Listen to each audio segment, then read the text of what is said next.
Vamos para a palavra de Deus. Quero fazer uma pergunta. Quem não estava, preciso saber disso por causa da pregação, não é curiosidade, o pastor quer saber se eu não vim. Ó, minhas rugas de preocupação se você não veio. Daqui uns dias eu vou poder dizer assim, né? Acho que já dá até. Minhas rugas, né? Mas por enquanto eu digo assim. Mas estou ficando velho e nem me dou por conta, né? Um dia eu vou dizer assim, pois não pode, não precisa, é só olhar para a tua cara, né? Gente, não é por isso, é porque a gente fala que os nossos cultos, eles são sistemáticos. É um ensino sistemático. A gente não prega uma coisa e semana que vem prega outra, e prega outra, e prega outra. Não, tá? A gente é sistemático porque nós precisamos da repetição. Ninguém aprende se não ouvir e ouvir e ouvir de novo e ouvir de novo. É isso que vai fazendo com que a gente absorva o conhecimento. Por isso eu pergunto, quem não esteve domingo passado à noite, nem quarta-feira assistindo o culto, quem não esteve, levanta a mão para mim. Ok. Em torno de uns 30%, tá. Semana passada eu comecei a falar um assunto sobre crescimento. Lá em Gênesis 1:28, a palavra de Deus diz que o Senhor, depois de ter criado o ser humano, homem e mulher, Deus os abençoou e lhes disse: frutificai e multiplicai-vos. Tem uma outra tradução que diz: crescei e multiplicai-vos. Ou seja, é uma determinação de Deus para o homem, para o ser humano, o crescimento. E nós falamos bastante sobre isso na semana do domingo passado. O tema da mensagem é: crescimento é mandamento. O Senhor criou o homem e deu uma determinação: crescei e multiplicai-vos, ou frutificai e multiplicai-vos. Na quarta-feira eu falei que a própria Bíblia, ela vai falar de várias fases do crescimento. A Bíblia vai nos falar a respeito de nascer de novo. Vai nos falar acerca de bebês, acerca de crianças, acerca de meninos. Ou seja, ela vai falando de várias fases do crescimento humano, comparando com o crescimento espiritual. Isso nós falamos quarta-feira. O apóstolo Pedro, na sua primeira carta, no capítulo 2, no versículo 2, olha o que ele diz ali.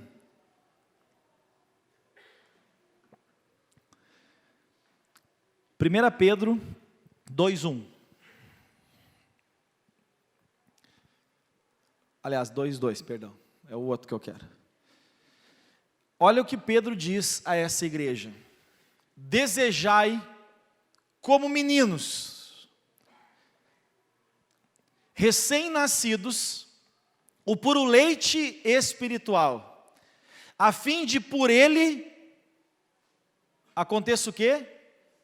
Crescerdes para a salvação. Aqui, a chave desse texto é o desejo, é o desejai. A minha tradução diz: desejai ardentemente o crescimento. Quarta-feira eu falei bastante sobre esse texto, bastante, porque o ser humano, as crianças, elas têm esse instinto de crescer, elas querem engatinhar, elas querem caminhar, elas querem correr, elas querem alcançar nas coisas, elas querem comer sozinha. As crianças, elas vão crescendo e vão se tornando cada vez mais independentes. E esse entendimento do crescimento físico, ele é algo estabelecido no nosso interior. Aconteceu comigo e aconteceu com cada um de vocês. Eu até fiz uma pesquisa hoje de manhã, pedi para algumas mulheres me dizer, porque eu comentei que todos os meninos lá da minha adolescência, eles tinham um desejo: fazer 18 anos e tirar a carteira de habilitação. Era um desejo. Desejo de crescer para tirar a carteira. Foi algumas mulheres mais jovens que eu comecei a perguntar, né? E elas disseram, eu também queria tirar a carteira com 18, eu também queria tirar a carteira. Eu achei que, de repente, as mulheres tinham um outro anseio. Talvez eu não falei com todas que eu deveria ter falado, né? Eu pedi para me contar, ninguém me contou.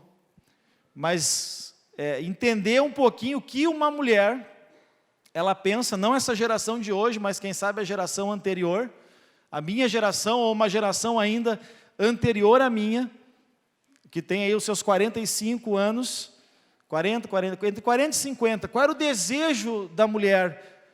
Por que ela queria crescer? De repente para casar, sei lá, qual era o desejo da mulher? Ser mãe? Talvez, né? Porque tem mulheres jovens que o desejo é ser mãe. Porque a menina desde pequenininha, é muito legal ver isso, a menina desde pequenininha, esse senso materno, ela pega uma boneca e faz de conta que é filho. Empurra o carrinho, né? Leva o filho, dá uma madeira, troca a fralda, é toda uma função, porque já nasce com esse sentimento materno, essa questão de ser mãe, cuidar de um filho, criar um filho, amar um filho. Então as mulheres tinham com certeza, o seu desejo do porquê crescer, os homens também, mas a Bíblia fala desse desejo espiritual. E hoje eu quero falar, e eu quero basear a nossa mensagem no texto de Gálatas capítulo 4, a partir do versículo 1. E eu quero que você entenda, eu disse que crescimento é mandamento, crescimento tem fases, e hoje eu quero tentar trazer uma mensagem clara da importância do crescimento espiritual. E eu creio que essa mensagem vai trazer respostas para você. Porque às vezes eu me pergunto, né? Por que as pessoas não saem do lugar? Tem gente crescendo bastante, tem gente crescendo gradativamente, tem gente crescendo um pouquinho, e tem gente estagnada na vida. Tem muita gente estagnada na vida. Tem muita gente que entra ano, sai ano, a família é a mesma coisa. O trabalho só piora. A vida financeira é um fracasso, os filhos estão se perdendo. Quanta coisa negativa tem acontecido nas famílias. E isso, como pastor fica sabendo, como igreja a gente fica sabendo, a gente se entristece, porque não é o nosso desejo. E a Bíblia diz, eu encerrei o culto de quarta com esse texto, Isaías 1,19, se quiserdes e me ouvirdes, comereis o melhor desta. Deus nem está falando de eternidade, está falando de viver e desfrutar o melhor dessa terra. E por que isso não acontece? Esse texto de Gálatas capítulo 4, do versículo 1, vai nos fazer entender algumas coisas. Ora, eu digo que por todo o tempo em que um herdeiro, diga um herdeiro, amém, você é um herdeiro, em todo o tempo que um herdeiro é menino, é uma criança, observe o que diz aqui, ele não difere, não tem diferença alguma de um empregado, mesmo que seja dono de tudo. Vamos adiante. Mas está debaixo de tutores, de curadores, até um tempo determinado pelo pai. Observe o que ele diz agora, assim também nós. Ele pega um exemplo claro daquela época, um filho que recebeu uma herança, mas quem sabe o pai morreu. Ele era dono de tudo, mas ele não podia usufruir de nada. Tudo estava na mão de tutores, de pessoas que tinham a responsabilidade de ensiná-los e ajudá-los a crescer para que tivessem condições de administrar a herança. Assim também nós, o apóstolo Paulo diz, quando éramos meninos, estávamos reduzidos à servidão debaixo dos rudimentos do mundo. Escuta aqui. é muito importante a gente entender que a nossa vida espiritual tem fases. A gente nasce de novo, Jesus disse isso para Nicodemos, necessário é você nascer de novo. Deixa eu ver se eu tenho esse texto, é João 3, só vou dar o endereço certo. João 3, coloca aí o versículo 5. João 3,5. Jesus respondeu: em verdade te digo que se alguém não nascer da água e do Espírito, não pode entrar no reino de Deus. 6.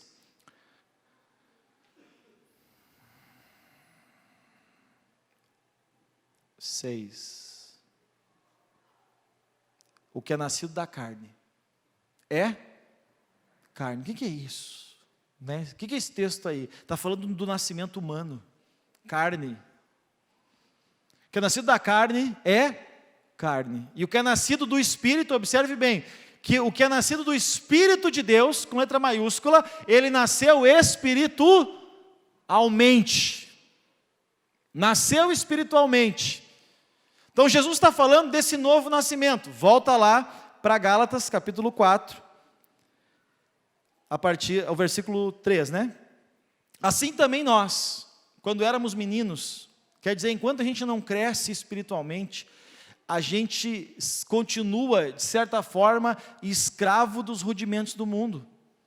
O crescimento, ele é determinante, inclusive, para a libertação das nossas vidas. Versículo 4. Mas vindo a plenitude dos tempos, Deus enviou seu Filho, nascido de mulher, nascido debaixo da lei, para resgatar os que estavam debaixo da lei, observe bem, nos resgatar, a fim de recebermos o que, gente? A adoção de filho. Quer dizer que antes nós não éramos filhos. Aquele jargão que as pessoas dizem assim: eu também sou filho de Deus. Não é bem assim. Depende. Não é bem assim. Ou aquele outro que as pessoas... todo mundo é filho de Deus.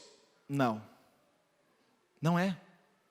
Até Jesus, não havia filhos de Deus, havia povo de Deus. Amém? Haviam pessoas que se comprometeram com Deus. Noé, Abraão, Davi, José, Moisés. Pessoas que se comprometeram. Povo de Deus.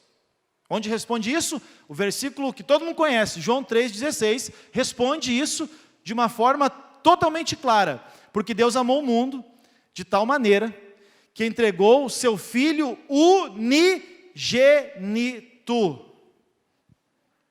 Unigênito significa primeiro e único. Até Jesus não haviam filhos de Deus, haviam povos. E um povo de Deus que Deus havia separado, mas não haviam filhos. Jesus, ele é o primeiro, o Filho de Deus. E a partir de Jesus, voltamos lá agora, para resgatar os que estavam debaixo da lei, e a fim de recebermos agora a adoção de filhos. Verso 6.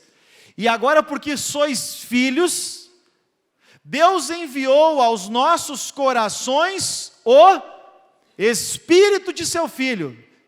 Lembra o texto ali que é nascido da carne, que é nascido do Espírito de Deus é Espírito, nasce espiritualmente. A partir de Cristo, Deus enviou aos nossos corações o seu Espírito. E pelo seu Espírito nós clamamos Abba, Pai, que significa paizinho querido. E o versículo 7, portanto, já não são mais escravos, servos, mas agora nós somos filhos. E se és filho, observe bem agora, se eu sou filho, antes de ser filho eu não tinha herança, mas se eu sou filho, eu também sou, o que, gente? Herdeiro por Deus, ou eu sou herdeiro de Deus. Romanos capítulo 8, a partir do versículo 17, 13, a partir do 13, aliás. Olha o que diz esse texto aí. Porque se vivemos segundo a carne, vamos morrer. Mas se pelo Espírito de Deus mortificamos as obras do corpo, viveremos. Pois todos os que são guiados pelo Espírito de Deus, esses são filhos de Deus. Observe bem o que Paulo vai dizer aqui. Porque não recebestes um espírito de escravidão. É a mesma coisa que lá ele usou servo, aqui ele está usando escravo. Para outra vez viverdes com temor, mas recebestes um espírito de adoção. Deus nos adotou como filhos, pelo qual clamamos, Abba, Pai. O Espírito de Deus testifica com o nosso espírito que nós somos filhos de Deus. E agora olha o 17. Se somos filhos. Paulo dizendo a mesma coisa para a igreja de Roma que ele disse aos Gálatas. Se somos filhos, somos herdeiros de Deus, e agora nós somos co-herdeiros assim como Cristo é herdeiro de Deus, nós agora, como irmãos, Cristo é o nosso primogênito, nosso irmão mais velho, o primeiro filho, nós também agora somos filhos de Deus. Por que eu estou lendo esses textos? Para nós entender que existe uma herança. Existe uma herança. Eu sei que é um pouco difícil para nós assimilar essa questão, porque assim, as maiores heranças que as pessoas que eu conheço receberam foram princípios e valores. A herança material, poucos receberam uma herança material. Se eu perguntar aqui, quem os pais deixaram uma herança material muito grande? Eu acho que a minoria, talvez meia dúzia aqui. Que os pais deixaram uma herança material grande. Eu nem vou pedir para levantar a mão, senão os outros vão pedir dinheiro emprestado, né? Então, mas são pouquíssimos, né? Eu falei hoje pela manhã que eu não me lembro de nenhum amigo meu que recebeu assim uma herança milionária. Sei lá, fazendas e fazendas de café no Paraná. Não conheci ninguém. Entendeu? Que ganhou uma herança muito grande. A Bíblia fala de uma herança enorme. Que Deus preparou para o seu povo. Hoje, para os seus filhos.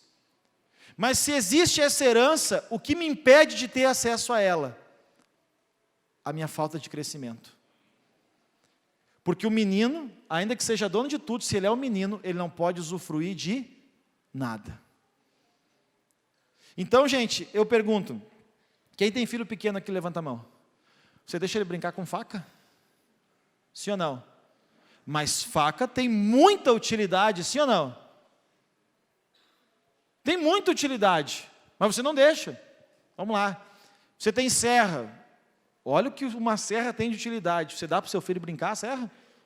Não, porque ele pode se machucar. Deus, ele não nos dá muitas coisas, porque nós não estamos preparados para viver com elas. Tem muitas coisas que Deus não permite na nossa vida, porque nós não estamos preparados para viver com aquilo.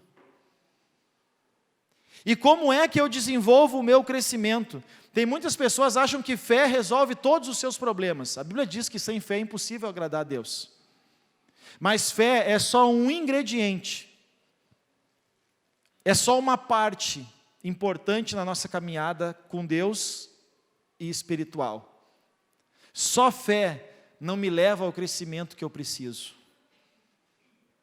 É a mesma coisa que você pensar em fazer um bolo.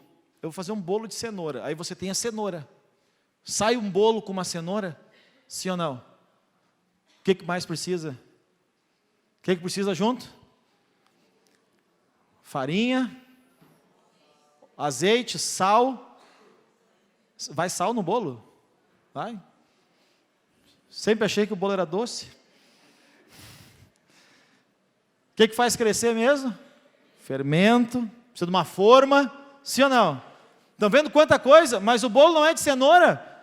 A nossa vida espiritual não precisa só fé. Não, olha o que diz Hebreus 6,12. Olha o que diz esse texto aqui.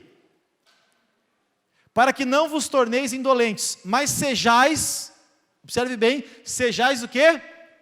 Imitadores dos que pela fé e... A minha tradução diz perseverança. Pela fé e perseverança vão herdar as... Ou seja, uma pessoa cheia de fé, mas que não é perseverante, não alcança as promessas. Está escrito ali.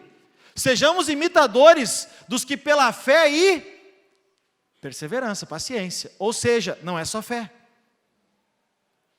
1 Pedro, ou é 2 Pedro, capítulo 1, versículo 5. Olha o que diz esse outro texto aí. E por isso mesmo vós, empregando toda a vossa diligência. Observe bem o que Pedro diz aqui.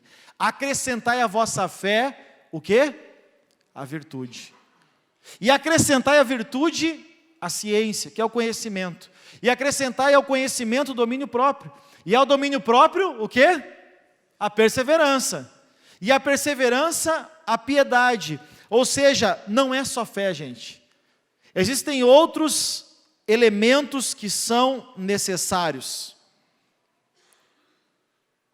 Então, não adianta de nada a gente dizer, eu tenho fé. Ok, mas só fé não resolve. Paulo fala aos Efésios, capítulo 3, versículo 15. Desde o 13, mas para encurtar a história, vamos ler desde o 15. Do qual toda a família no céu e na terra toma o nome. Deixa eu ver se é esse aí mesmo. Deixa eu pegar aqui. Perdão, Efésios 1:15. 1:15. Olha o que Paulo diz aqui a essa igreja. Por isso mesmo eu, tendo ouvido falar da fé que há entre vós no Senhor Jesus. E eles não tinham só fé, gente. E do amor para com todos os santos. Eles tinham fé e tinham amor. Agora olha o que Paulo vai dizer. Eu não cesso de agradecer a Deus por vocês. Eu lembro de vocês nas minhas orações. Por quê? Para que o Deus de nosso Senhor Jesus Cristo, Pai da glória, vos dê um espírito de o quê? Sabedoria e de revelação no pleno, total conhecimento dele. Sendo iluminados os olhos do vosso coração, observe bem, para que saibais qual é a esperança da sua vocação e quais as riquezas da glória da sua herança nos santos. Então, só até ali tá bom. Existe uma herança, mas o apóstolo Paulo, ele orava por essa igreja, para quê? Para que eles tivessem sabedoria, e eles tivessem um conhecimento pleno, total, completo. Ou seja, essa igreja era uma igreja boa, tinha fé e tinha amor. Hoje falta fé nas pessoas, falta amor, então nem se fala. Amor só por si mesmo, amor só pelos seus, mas amor ao próximo está em falta hoje. Mas eles tinham isso, e mesmo assim Paulo diz, eu sou grato a Deus por vocês, mas eu oro por vocês. Eu oro para que vocês abram os olhos. Eu oro para que vocês tenham sabedoria também. Eu oro para que vocês tenham um conhecimento completo das coisas. Por quê? Porque existe uma riqueza, uma herança que é cheia de riqueza, mas que o povo de Deus, ele não tem acesso, e ele não tem acesso, porque ele não quer crescer. Olha aqui, gente. Sabe por quê? Eu vou trazer do espiritual para as outras áreas. Sabe por quê? Alguma área da sua vida não vai para frente? A resposta é simples. Você não quer crescer nessa área. Quer que Deus resolva tudo para você. Nunca o conhecimento teve tão ao alcance da gente. Mas você tem buscado Ele? Ninguém vai chegar a algum lugar diferente fazendo a mesma coisa sempre. As famílias estão se dissolvendo. Gente, tem alguma coisa errada na sua família. E é muito fácil você botar a culpa no outro, né? Mas é por isso. É por aquilo. Mas o que você está buscando fazer para mudar essa realidade? A minha vida material tem tido problema? Pois é, o que você está fazendo para que a sua vida espiritual ela melhore? O que você está fazendo para que a sua vida financeira melhore? Sua vida profissional melhore? O que você está fazendo? As pessoas não buscam o crescimento e depois ficam reclamando da vida. A responsabilidade dos teus resultados é tua. Não do teu chefe, não do Brasil, não do governo, não da igreja, não do pastor, mas é sua, totalmente sua. E você tem condições de mudar essa realidade na sua vida. E grandes são as promessas de Deus para os seus filhos. A herança de Deus é uma grande riqueza, mas porque eu como povo, eu não tenho desfrutado dessas promessas? Como filhos de Deus, por que eu não tenho desfrutado dessas promessas? Porque a gente não tem buscado o crescimento. A Bíblia diz que Jesus crescia na graça e no conhecimento de Deus, aos olhos dos homens e aos olhos de Deus. O próprio Filho de Deus crescia. O ministério de Jesus não começou na vida dele quando criança, nem quando adolescente, nem quando jovem. Qual foi a idade que Jesus começou o ministério dele? Com 30.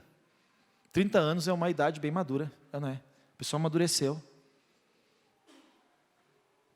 Porque com 20 e alguma coisa ali, cada vez está indo mais longe a maturidade dos jovens. Os jovens querem namorar, transar, mas não tem condições de ter uma família. Tinha um jovem que queria casar cedo, né? E essa história é verídica. Queria casar cedo e aí ele estava estudando num outro lugar. Aí o pai dele disse o seguinte para ele: olha, meu filho, é o seguinte, ó, eu vou te dar tanto por mês. É tanto. Aí 2 meses deu certo. No 3º mês, ele ligou para o pai 3 dias antes. Ele conhecia o pai dele, né?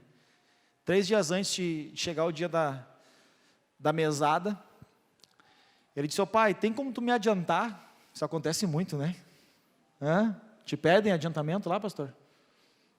Tem como tu me adiantar? Só falta 3 dias. O pai dele disse: não tem como te adiantar. Mas pai, faltam 3 dias. Meu filho, tu não quer casar? Como é que tu vai fazer depois que tu casar? Tu não pode gastar sem ter. Tu não pode gastar mais do que tu ganha. Tu tem que administrar. Então é o seguinte, eu não vou te dar, mas pai, o que eu faço? Jejua, meu filho. Jejua. E não deu.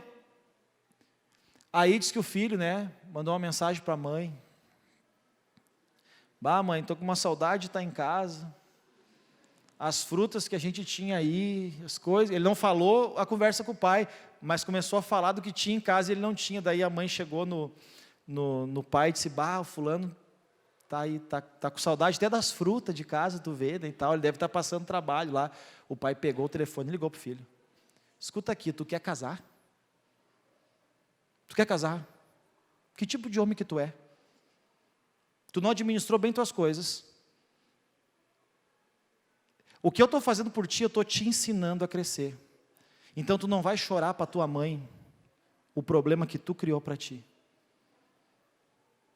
Aí diz que passou uns quantos dias, né? E a mãe perguntava para o filho: como é que tu tá? Tá tudo certo. Tá tudo certo. E aí ela voltou e contou para o marido, né? Olha, ele nunca mais reclamou de nada. Eu acho que ele resolveu lá, tá comprando fruta e coisa. Não, o pai tinha dado uma bronca nele. Eu pergunto, eu duvido que um pai não parta o coração de dizer não para um filho. Mas isso é importante para o...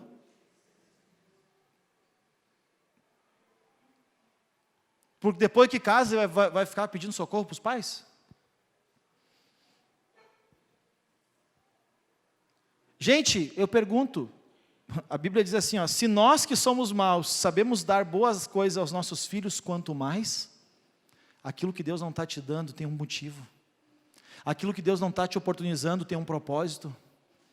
Agora o problema é que a gente senta e reclama, ao invés de se analisar, ao invés de refletir. Olha o que diz a palavra lá em Hebreus, capítulo 12, versículo 5. Hebreus 12, 5. Depois eu quero achar um outro aqui para vocês. Muito interessante. Vou ver se eu acho aqui depois. Um versículo muito, muito especial. Eu vou achar depois. Vamos aqui primeiro. E já vos esqueceste da exortação que vos admoesta como a filhos? Filho meu, não desprezes a correção do Senhor, e nem desanime quando por Ele for repreendido. Por quê? Porque o Senhor corrige a quem Ele ama. Quero dizer, um amor que não corrige é um amor incompleto. Assim como aquele que não ora e aquele que não se preocupa com a salvação daquela pessoa que você diz que ama. Quem ama, corrige. Quem ama, corrige. Você tem que ser a pessoa que seus filhos mais reclamam. Amém? Porque quem ama, corrige. E mais, ali dá uma aprimorada na coisa, né? Isso me lembro lá da minha casa. E açoita. Pai? Pai e mãe sabem o que eu estou falando, né? E açoita a todo que recebe por filho. O que mais? Pode colocar o 7 aí para nós. É para a disciplina que sofreis. Deus vos trata como a... E qual é o filho a quem o pai não corrija? Mas se estáis sem correção, sem disciplina, do qual todos nós somos participantes, pode ver. Quantas vezes eu apanhei quem estava comigo lá, o primo não apanhou. Porque o primo não é filho. É parente, mas não é filho. Quantas vezes eu xingo meu filho aqui, mas dá vontade de xingar todos que estão junto com ele. Mas eu xingo quem? Claro, eu falo bem grosso às vezes ali, né? Os outros também dão uma murchada, né? O cara respeita, né? Os outros respeitam, né?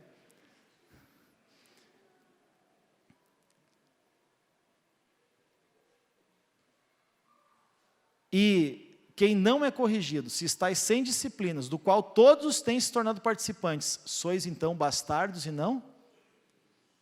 Quero dizer, quem não corrige, eu não estou falando de bater agora, estou falando de correção. Estou falando de disciplina. Estou falando de castigo. Se quem não é corrigido não é filho, quem não corrige não é pai, nem mãe. Amém? Se você deixa solto, você não é pai nem mãe. Reveja os teus conceitos de amor pelos filhos, porque sabe onde isso vai estourar? No futuro deles. Amém? Estou me fazendo entender? Hoje, beleza, mas lá no futuro, eu quero dizer, eu sou grato a Deus, porque essa foi a herança que o pai me deu, né? Disciplinas e açoites. Mas estou aí, me criei, que nem diz o outro, né? Agora, quantos filhos sem correção? Quantas filhas sem disciplina estão se perdendo nesse mundo aí fora? Quantos amigos da minha idade? Quando eu falo isso, eu fico triste, mas valorizo o que eu recebi. Amigo meu preso, amigo meu internado, problema com droga, amigo meu morto em briga. Eu vi hoje a notícia, acompanho futebol, uma das poucas coisas que eu acompanho é futebol. O cara jogou uma semifinal, não sei quem viu, né? Ali em Erechim, acho que foi. Depois foi para a boate, um jogador do Corinthians, de futebol de salão. Brigou com um cara que estava usando o mesmo camarote, na hora de pagar a conta, eles brigaram. O cara foi em casa, buscou uma arma, voltou e matou ele. E aí? Você acha que você privar o seu filho de uma boate, de alguns lugares, você está fazendo mal para eles? Alguns pubzinhos aí que são uns inferninhos na terra. Você está fazendo mal ou bem?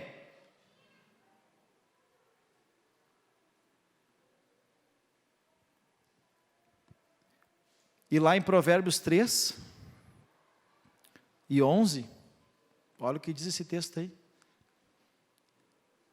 Olha o conselho, filho meu, não rejeite a disciplina. Falei hoje pela manhã, o dia que você vir na igreja e você sair daqui sem levar uma chapuletada, de Deus, não minha, da palavra de Deus, você não é filho de Deus, porque Deus corrige, Deus ajusta, Deus alinha, amém? Nem te enojes, deixa eu ver o que diz na minha aqui, nem te enfades, né, da sua repreensão, porque o Senhor repreende aquele a quem Ele, assim como o pai ao filho que quer, mas a gente quer bem para os nossos filhos e estamos fazendo o mal. E para nós ir encerrando, Mateus capítulo 15, olha que texto, gente, a partir do versículo 21. Mateus 15, esse texto é tremendo. Ora, partindo Jesus dali, retirou-se para as regiões de Tiro e Sidom. E eis que uma mulher cananeia, provinda daquele lugar, só para vocês entenderem, Jesus, ele faz essa declaração, ele diz o seguinte: eu não vim senão para os perdidos da casa de Israel. Jesus, ele tinha um foco e um propósito na vida. Essa mulher era de uma outra nação. Jesus veio cumprir um propósito no povo de Deus, no povo escolhido, no meio do povo escolhido.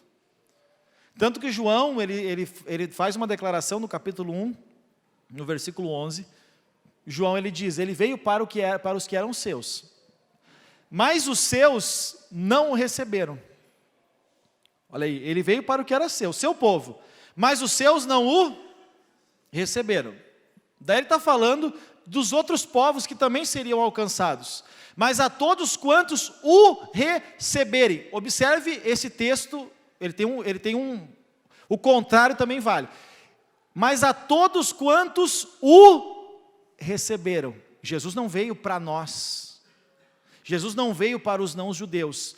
Mas todos os não-judeus que o receberem e crerem no seu nome, deu-lhes o poder de se tornarem filhos de Deus. Mas Jesus não veio cumprir o propósito dele nessa terra nos gentios. Ele veio para os judeus. O que ele fez na cruz alcançou todos. Só para a gente entender o que aconteceu com essa mulher. Essa mulher não era uma judia. Volta lá para Mateus 15, 21. 22 nós estávamos, né? Eis que uma mulher cananeia, podia ser uma portonense, provida ou daquela região, clamava dizendo: Senhor, filho de Davi, tem compaixão de mim, porque a minha filha está horrivelmente endemoniada. Contudo, eu nunca tinha pensado nisso, mas lendo esse texto bem, Jesus ignorou ela. Posso ignorar vocês também. Sempre puxa a palavra para mim, né? Jesus ignorou ela, ele não lhe respondeu nada, mas os discípulos rogavam-lhe, ele não estava pedindo, ele estava rogando, dizendo: Jesus, despede essa mulher. Jesus, ao menos chega nela e diz o seguinte: ó, não tem nada a ver contigo, sai daqui, manda essa mulher embora daqui, porque ela está vindo atrás de nós, clamando, gritando. Olha que fiasqueira, Jesus. E Jesus não respondia nada. Eita, com a intervenção dos discípulos, Jesus responde: eu não fui enviado senão para as ovelhas perdidas da casa de Israel. Eu tenho um foco, eu tenho um propósito. Até peguei isso aqui pensando em outra coisa já. Você tem um foco? E você é firme nesse foco, nesse propósito? Gente, era Jesus, com uma mulher com uma filha endemoniada, uma filha talvez se matando, se prejudicando. Mas olha o foco de Jesus: eu tenho um propósito nessa terra, não vou fazer outra coisa. Interessante esse texto, né? Jesus não atendeu todos, ele tinha um propósito, e ele viveu esse propósito. O que mais? Mas ela veio, e ela adorava Jesus. Observe bem, ela adorava. Ele veio para o que era seus, mas os seus não o... Mas ela recebeu. E ela disse, Senhor, me ajuda. Senhor, me socorre. Ele, porém, respondeu, não é bom tomar o pão dos filhos e lançá-lo aos cachorrinhos. Deixa ali no cachorrinho ainda. Dá para entender o que Jesus disse para ela aqui? Está claro para vocês? Está claro para vocês?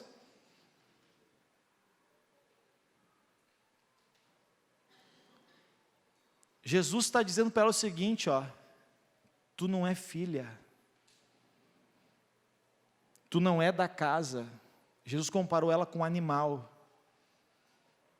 Todo mundo tem uma imagem de Jesus, aquela dos calendários, não tem mais isso, né? Mas tinha muito lá em casa. Calendário com olhinho de Jesus, Jesus, cabelinho, olhinho, assim, sabe, todo cheio de compaixão. Jesus disse para ela, eu não vou pegar o pão dos filhos e vou dar para o cachorro. O que você dá para o cachorro? O que mesmo? Você não pega o pão do seu filho e dá para o cachorro, correto? Não dá, não faz isso. Foi o que Jesus disse, eu não vou pegar o pão dos filhos, do povo escolhido, do povo separado, do povo que, olha a importância do compromisso com Deus, gente.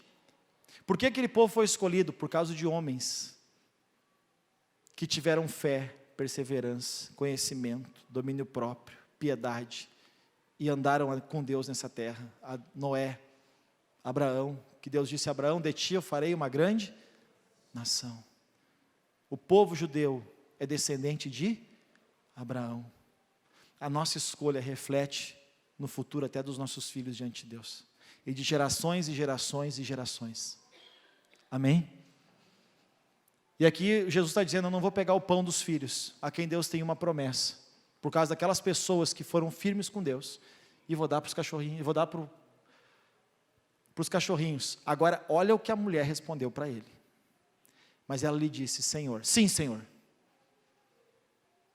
Sabe quando você dá uma no meio da pessoa, e a pessoa diz, é isso aí mesmo. Tu não tem o que responder, não é verdade. Sim, Senhor, tudo bem, eu sou o cachorro. Beleza. Eu entendo que eu não sou do povo de Deus, eu não sou judeu, mas até os cachorros comem das migalhas que caem da mesa dos donos. É de arrepiar, né? A resposta que ela deu para Jesus. Ok, eu não sou povo. Eu aceito o seu cachorro. Mas se cachorro tem dono, não passa fome. Correto? Quem tem animal de estimação em casa, eu não estou falando do marido. Quem tem mais algum animal além do marido, levanta a mão. Bem, um animal racional, né? Todos nós somos. Você deixa passar fome? Sim ou não? Não responde, é melhor não responder, porque alguns aí é perigoso, né? Olha aqui de volta para mim. Até os cachorros comem das migalhas que caem da mesa dos donos. Jesus vai olhar para ela e dizer, e Jesus responde, mulher, que fé é essa? Ele veio para os seus, mas os seus não o receberam. As pessoas não estavam crendo em Jesus. Os filhos não estavam crendo nas promessas. Os filhos não estavam percebendo a herança que eles tinham. Mas aquela mulher viu o que ela podia ter na vida através de Cristo. Aquela mulher viu. Jesus olhou para ela e disse, que fé é essa? Seja feito como tu queres. E daquela mesma hora, a filha ficou curada. Eu vou encerrar. Minha hora já passou. Sabe o que eu tirei desse texto? Se as migalhas que caem da mesa trouxeram cura, libertação e restauração para essa menina, o que está preparado para nós se a gente sentar na mesa? Filho come migalha ou senta na mesa? Filho come migalha ou senta na mesa? Porque a tua vida nem migalha tem tido.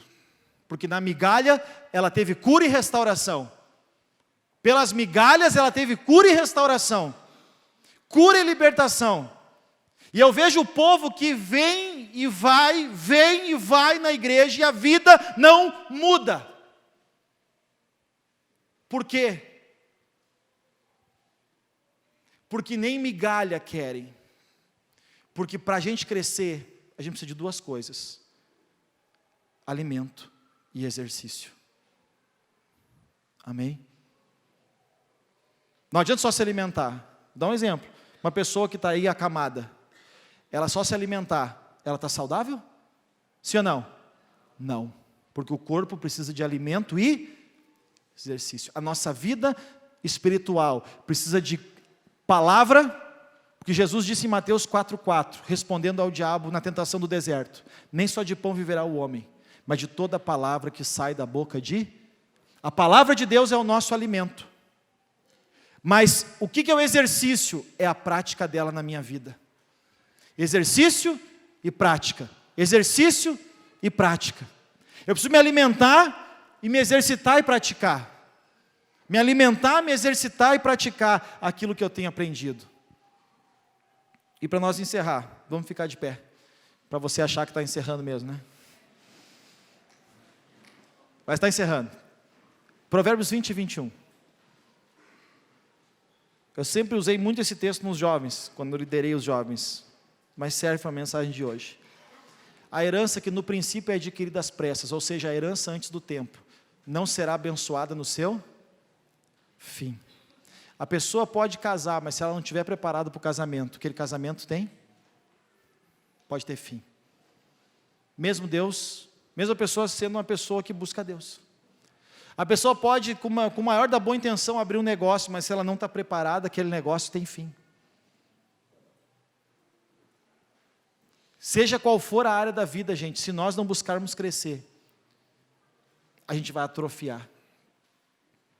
Se a gente não buscar se alimentar da maneira certa e exercitar, a nossa vida ela vai atrofiar. E o que fica atrofiado não dá o resultado que a gente deseja.